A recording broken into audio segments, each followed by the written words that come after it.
Tetapi kalau dari intonasi suara, di beberapa waktu setelah dia mulai melakukan press conference tersebut, dia suaranya terdengar lebih bergetar daripada sebelum-sebelumnya.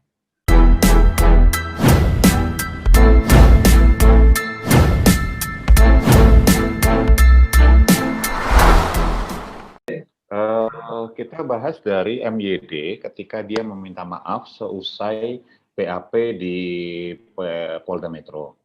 Jadi buat saya, kondisi MYD saat itu tuh cukup tegang karena dari dari kakunya cara dia berdiri dan menghadapi teman-teman media. Yang kedua, kita bisa mendengar. Kalau kita melihat kan ekspresi wajahnya kita nggak banyak data cukup bisa kita kumpulkan dari situ. Kita bisa melihat ekspresi itu nggak akan efektif untuk pengambilan menarik informasi, karena ada ditutup masker yang tidak mungkin kan sih kita fair ngelihatnya ya sama sekali. Tetapi kalau dari intonasi suara, di beberapa waktu setelah dia mulai melakukan press conference tersebut, dia suaranya terdengar lebih bergetar daripada sebelum-sebelumnya.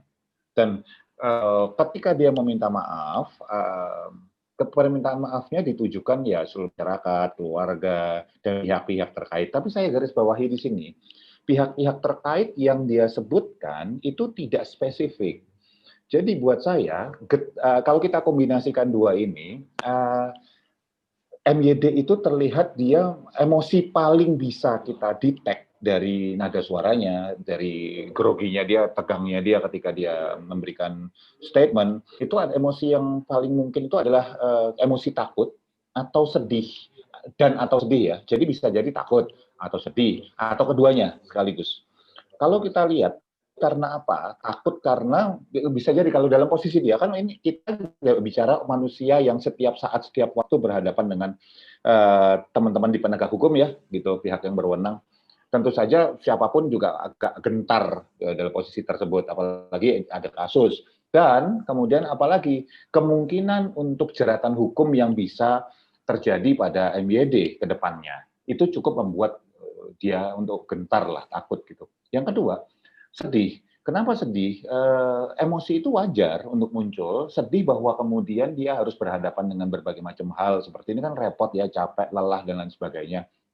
Kalau buat saya, sedih itu emosi yang sangat masuk akal terjadi. Sedih karena apa? Sedih karena dia harus berhadapan tadi, sekaligus sedih karena memang akhirnya harus sampai pada titik ini. Di mana permintaan maaf adalah sebuah respon yang paling masuk akal, paling logis untuk dia sampaikan, untuk meredakan, tidak menghilangkan, tapi meredakan semua kejadian ini. Jadi kalau buat saya, sedihnya itu juga karena apa? Ya karena dia harus sampai pada titik ini. Yang dia tidak perlu pada titik ini, pilihannya cuma dua. Kalau dia tidak melakukan, atau dia nggak ketahuan. Kan gitu aja. Kalau misalnya pertanyaannya, apakah dia perlu, kalau apa? Kalau nggak melakukan, ya ngapain minta maaf? Nggak ada apa-apa tadi, nggak ketahuan. Nggak perlu dia berhadapan dengan teman, berhadapan dengan polisi, dan sebagainya. Jadi dari sini saya bisa simpulkan bahwa kemungkinan besar bahwa apa yang dirasakan sama MYD ini adalah karena emosi, takut, dan sedih tadi. Itu dari saya tentang MYD.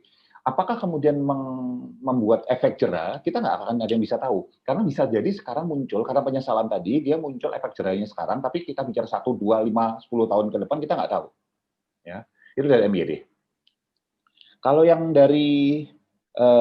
dari permintaan maafnya buat saya, kalau kita bicara statement, kalimat yang dia sampaikan, itu kurang spesifik menunjukkan pada siapa dia meminta maaf sih.